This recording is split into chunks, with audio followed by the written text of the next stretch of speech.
Hello everyone and welcome to your NARSA weekly update for the week commencing Monday the 5th of June 2023. It's Gary here again, and I have to say, you know what, it feels weird to be talking to you right now, or it feels weird to be talking to you kind of like this right now, because normally at this time of year I've just returned from an absolutely wild convention and I am absolutely bagged and pretty much completely incoherent. But since the convention this year is a couple of weeks later than normal, I in turn feel more normal, which isn't really normal to feel this normal at this time of year, if you know what I mean. So I guess you get to look forward to that in 2 weeks' time when I've just returned from Toronto 2023, and we'll see how actually bagged I am and how actually incoherent I am at that point as well. Yeah, well, it's been a while since we saw Rangers play. It feels like that anyway. And while I'm not really at the stage of absolutely hankering for them, I am starting to get wee pangs of missing them just a wee bit. And I'm sure the next 7 or so weeks will pass by relatively quickly, and we'll be back cheering them on in competitive action at that point. So I suspect in between times the pods will be a wee bit shorter for the next while, with no real discernible game coverage to include. So speaking of games, obviously nothing to talk about, but for RTV, we did get the survey out to the member clubs last week. I think it was Thursday, maybe Friday. No, Friday, maybe Saturday, something like that. And with a due date of June the 23rd, so that's 3 weeks essentially to get together. Ideally, we would have got the survey out before the end of the season, but the end of the season was just a bit of a damp squib, quite honestly, so I'm not sure how much difference that would have made. But anyway, 3 weeks is what we've got to give us an opportunity for clubs to be able to gather the information that they need, and also give us a chance to talk about this with representative member clubs at the AGM when we're at the convention here next week as well. So hopefully you get an opportunity to look at that and just tell us what your preferences are going forward. All the information you need is contained in the email that we got out there, just in terms of some suggested ways that you might want to go ahead with RTV engagement, up to and including no RTV engagement. Once we have all that information collated, we'll do some analysis, we'll get back around the table with RTV, and then we'll determine what our next steps are going to be in terms of support for season 23-24 as well. So please don't forget about that. Please get it back in, so we don't have to chase too many clubs, which invariably we always seem to have to do. For shout-outs for this week, it's a similar one to last week, just in terms of some logistical information. But if you listened last week, you'll remember that we had put out heartfelt condolences to Ken Allen, member of Rangers Supporters Club of Calgary, for the sudden passing of his daughter. And I just wanted to pass on some details here today about the celebration of life that the family are hosting for her, which is this coming Saturday, that's the 10th of June. And it's at the New Brighton Residents Association, which is at 2 New Brighton Drive, Southwest Calgary. And that's from 1:30 to 4:30 p.m. this Saturday afternoon. We did postpone the Rangers Supporters Club of Calgary season ender party as a mark of respect to Heather and the family, so that we can go and actually see the family in person, pay our respects, and that. It's always really nice to see the family, but definitely 100% not under these circumstances, which are just absolutely awful. So anyone in or around the Calgary area that wants to come and pay their respects, you can join us at the New Brighton Residents Association this coming Saturday afternoon. For NARSA 2023, I can officially confirm it is 10 days. Oh my, 10 days and 1 week until Toronto Midtown Rangers Supporters Club host the biggest bash of the overseas Rangers year. Just as I've been confirming over the last wee while, just a confirmation again, the hotel is sold out.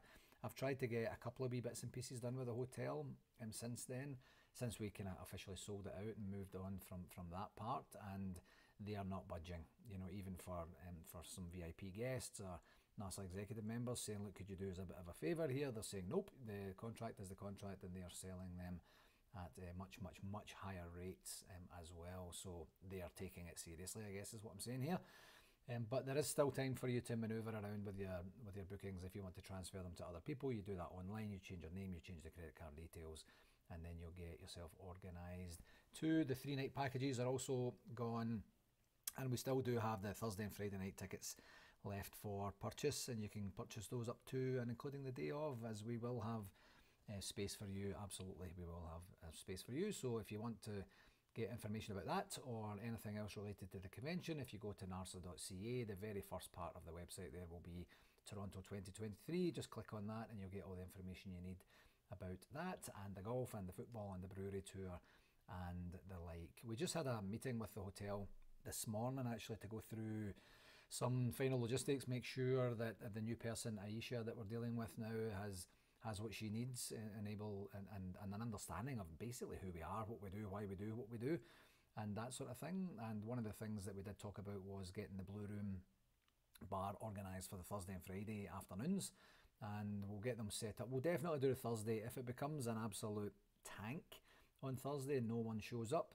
and that's okay by the way, then we probably won't do it on the Friday because there is some cost attached to that, so we'll see how it goes. My understanding is the weather forecast looks like it's going to be quite nice, so I don't know that people will want to be cooped up in a bar in the hotel when they get a chance to go and see some of the sights in downtown Toronto, but you never know. We'll see how that goes, but it's going to be in a room called the Churchill Room, and that's going to be from 1 till 6 each of the 2 days that we have, the Thursday and the Friday. And we did also talk today about the final details for the banner hanging, and we're going to get a wee bit more information back, so I'll communicate most of that for you for next week. But we can start to take some drop-offs probably on the Wednesday in a room called the Roosevelt Room, but we'll get that confirmed because it's not going to be staffed, and I feel a wee bit off about that, because I'd rather maybe we handed it to a human person. A human blue nose is what I meant, obviously, and we'll get that. We'll see what it looks like. So don't absolutely quote me on that just now. Aisha's got some takeaways to come back to us for as well, and we'll get that.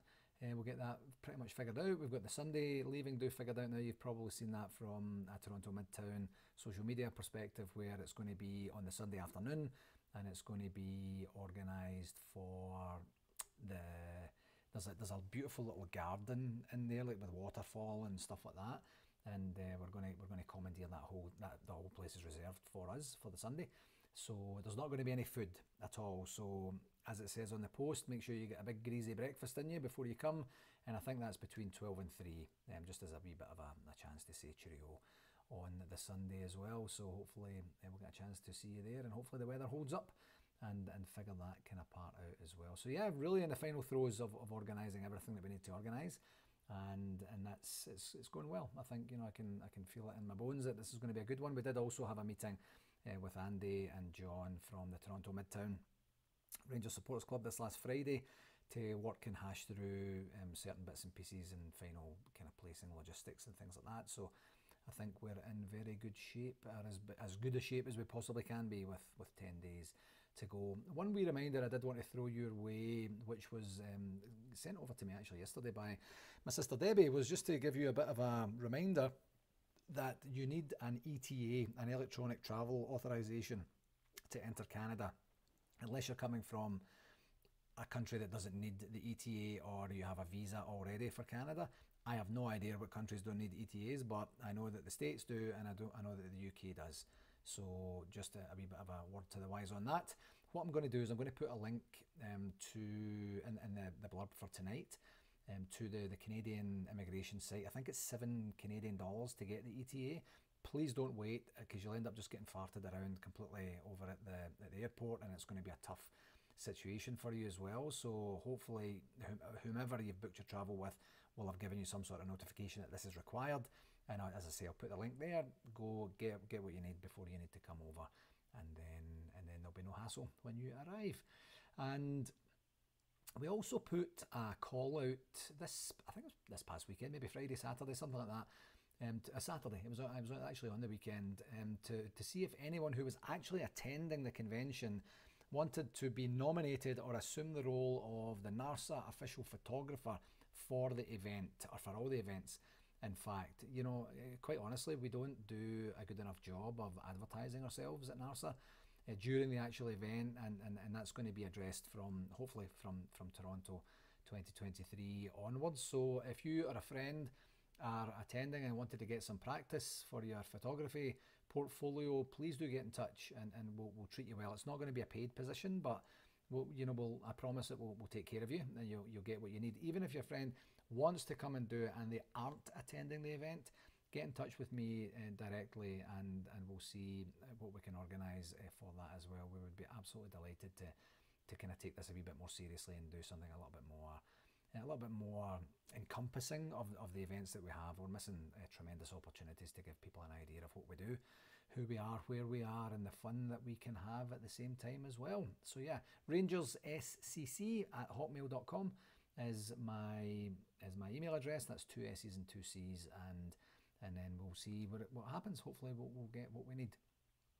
For NARSA 2024 in New York City, we did provide the request for proposal information to NYC Go, which is the tourism board for New York City. And that was just today. Actually, we sent that over this morning, and the ball is really starting to roll on that one.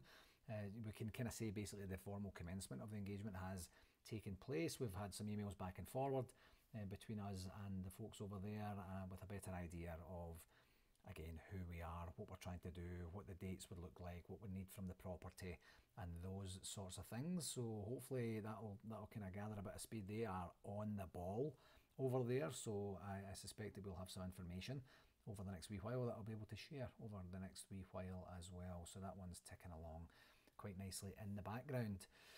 On to other business. Just another reminder, this will be the second last one of this, that 2023 for NARSA is an election year. And we have confirmed the Vice President is Brian Campbell, the Broadcast RTV Director is Alan McWatt, the Convention Director Billy Ferguson, Marketing and Sponsorship Director is Nicola Fatkin, and the Communications Director is going to election, most probably with Andy Burnett, Fraser Muir and Lorraine Spence. I did say last week that I was going to get them all on the pod, and I did send an email. I did get some feedback for Lorraine and Andy that they were going to be available to do that, and then we just never quite made it happen with the other meetings that we were having as well. So now we're down to crunch time, because I really want to do this for these folks prior to the election. So we will absolutely get that organised this week, and we'll absolutely get the stuff included on next week's pod as well, and we'll get that figured out. So what it also means, of course, is that we will be accepting nominations for the Secretary and the Treasurer. We don't have any yet, right up to and including the AGM. And as I mentioned, I think I mentioned before, I would even entertain a combined Secretary-Treasurer if it came to that, but the Constitution does dictate that they're separate positions, so we can proceed that way for now and see where we go from there. But yeah, just a wee bit behind the times on getting the folks on a call, but that wasn't for the want of trying.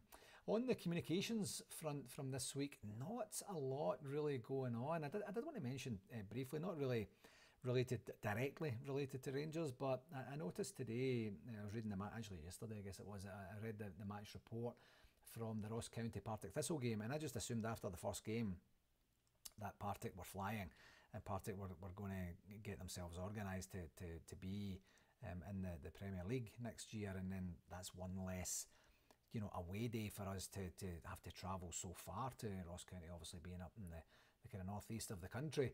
And then they 2-0 down in the first leg. They then go 3-0 down in aggregate when Thistle score in the first half, just towards the end of the first half. And then Ross County came back, scored 3 goals in the last, 18, 19 minutes, something like that.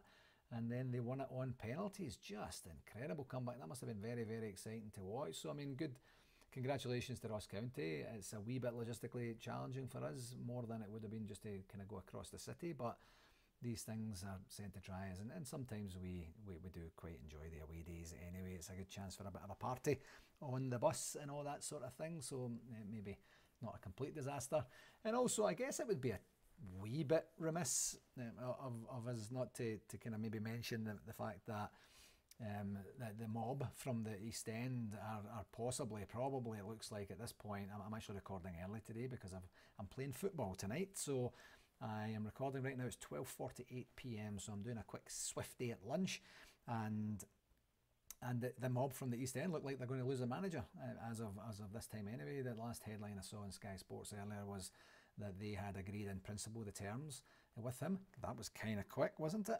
But yeah, so they're apoplectic now. They're just going off their head. And the funny thing is that one of the front runners to go and be the new manager is Brendan Rodgers, the guy who they absolutely vilified when he left them for Leicester well before. So anything, quite honestly, to destabilise that mob. I would much prefer to beat him, and I was a wee bit forlorn when Rodgers left the last time, because I wanted, Steven Gerrard just looked like he really had the measure of him at that particular point, and it would have been great to beat him, but he disappeared before we had that opportunity. I would have liked to have beat Ange and gave him a bit of a proper send-off, but it looks like he's just going to jump ship pretty quickly here after a couple of successful seasons here. So again, anything to destabilise them as we continue to strengthen. It looks like the deal for the goalkeeper Butland is imminent, it feels like. My understanding is that the medical stuff and all that has all been taken care of now, so it's just a matter of, I guess, dotting the I's, crossing the T's and making it happen, if that's actually what's going to happen as well. So as we continue to strengthen, it looks like they're getting significantly weaker, so long may that continue. And last on the communications, it's just a wee bit of a reminder of the showcase event for aspiring folks who want to break into the professional ranks of football, that's put on by the 451 team, John Viola and his team over there. 7 partner clubs involved, 14 scouts, space is limited to 100 players. I'm just going to keep the link to the blurb in there, just in case you feel like having a peek at it, or keeping an eye on the progress or whatever. You can tell the communications are quite light these days in this post-season situation that we find ourselves in. So this is a shorter pod today. I imagine next week's will be a wee bit longer, and then we'll just see what happens for the remainder of the summer. So that is actually going to do it this week, my friends. As always, I cannot thank you enough for taking the time to listen, and please do pass it on to anyone you think might enjoy it. And until next week, for convention attendees, you might want to get your cases packed. Maybe put some sunscreen, as we call it over here. Suntan lotion is what I used to call it when I was in Paisley. And get all that packed up and ready to go. If anybody is really, really interested in sucking up to the president of NARSA, please bring over some chocolate.